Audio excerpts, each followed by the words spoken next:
Bertsoak sortzen zer bilatzen duzu batez ere dena uste dut, baina ondo erantzutea jarretako gaiari, entzule hunkitzea, zeu ondo pasatzea, dana batera... Galdera ona. Uste dut ez dutela berdina bilatzen egun bakoitzean.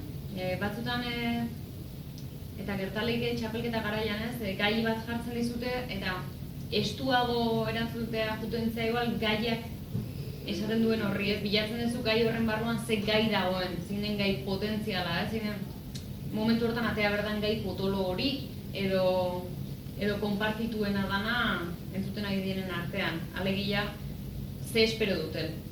Hori badago eta badaude egunak, eta askotan ikustu eta alperkeriz ere badala, hori interpretatuz aukeratzen dezula nola kantatu. Ni normalean nahiagoet beste bi aukeretan bilatu, alegia. Batetik bilatu ondo pasatzeko era. Hau da, niri grazit emaite okurtzen mazait ertz bat. Badakidana ertzekoa dela edo badakidana dudazkoa dela, ni nahiagoet hortik jo. Nahiagoet hortikan bilatu zer daun hor, ez? Ze uste dut zerbait oso nateakoa da, bide hortatik ateako dela, erresago, edo asegarriago izango dela, bilatutako bide hori, parez pare jarri zaidan autopista hori baina, ez? Eta gero beste zati bat egon lehike,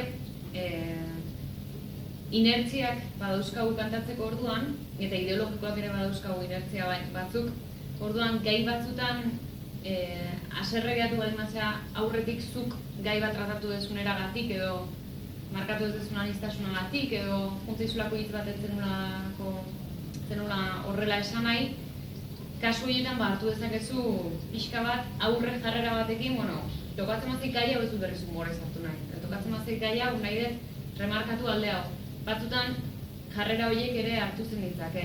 Ni normalean saiatzen naiz gai bat jartzen zaidanean, benetan ikutzen baldin manago eta zerbait esateko baldin magat hortik juten, eta bestela gozatzeko bidea aukeratzen. Normalean norbera gozatzeko hartzen bidea oso lotuta dago, gero gozarazteko balio duenarekin orduan, nik hortik bizitzen.